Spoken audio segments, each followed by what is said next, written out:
Kovai Royal care மருத்துவமனை செவிலியர்கள் சர்வதேச அளவில் உயரிய விருதான டெய்சி விருது பெற்று அசத்தல். செவிலியர்களின் அர்ப்பணிப்பு மிக்க சேவையை பாராட்டி சர்வதேச அளவில் புகழ்பெற்ற விருதாக டெய்சி விருதுகள் வழங்கப்பட்டது. பல்வேறு வெளிநாட்டு மருத்துவமனைகளில் பணிபுரியும் செவிலியர்களை தேர்வு செய்து வழங்கப்பட்டு வந்த டெய்சி விருதுகள் இந்தியாவில் முதல் முறையாக கோவை நீலாம்பூர் பகுதியில் உள்ள ராயல் கேர் மருத்துவமனை செவிலியர்களுக்கு வழங்கப்பட்டுள்ளது.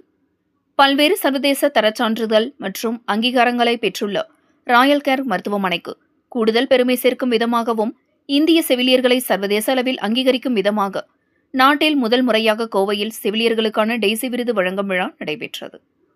ராயல் கேர் மல்டி ஸ்பெஷாலிட்டி மருத்துவமனையின் தலைவர் டாக்டர் மாதேஸ்வரன் தலைமையில் நடைபெற்ற விழாவில் தமிழ்நாடு செவிலியர் கவுன்சில் பதிவாளர் டாக்டர் சங்கர் சண்முகம் சிறப்பு விருந்தினராக கலந்து கொண்டு தேர்வு செய்யப்பட்ட 6 செவிலியர்களுக்கு டெய்சி விருதுகள் வழங்கி கௌரவித்தனர். பல்வேறு மருத்துவ பிரிவுகளில் பணியாற்றும் விருது பெற்ற செவிலியர்களுக்கு முன்னதாக வெண்மை மலர் கிரீடம் சுட்டப்பட்டது. தொடர்ந்து ஜிம்பாப்வே நாட்டு கலைஞர்களின் கையால் வடிவமைக்கப்பட்ட தி ஹீலிங் டச் எனும் ஒரே கல்லாலான சிற்பம் மற்றும் செவிலியர்கள் தங்களது சீருடையில் அணியக்கூடிய சர்வதேச அங்கீகாரத்தின் அடையாளமான பேட்ச் மற்றும் சான்றிதழ்கள் வழங்கப்பட்டன. விழாவில் பேசிய டாக்டர் மாதேஸ்வரன், எங்கள் மருத்துவமனை செவிலியர் அணியை வலுப்படுத்துவதிலும் அவர்களுக்கு தொடர்ச்சியான ஆதரவை வழங்குவதிலும் நிர்வாகம் உறுதியாக இருப்பதாக தெரிவித்தார்.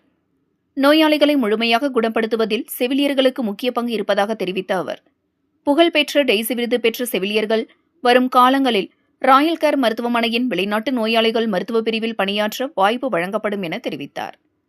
விழாவில் செவிலியர் பிரிவின் இயக்குநர் டாக்டர் ஷியாமலா குமார் உள்பட ராயல் கேர் மருத்துவமனையின் மருத்துவ நிபுணர்கள், அலுவலக நிர்வாகிகள், செவிலியர்கள், பல்வேறு துறை சார்ந்த ஊழியர்கள் உள்பட பலர் கலந்து கொண்டனர் என்பது குறிப்பிடத்தக்கது.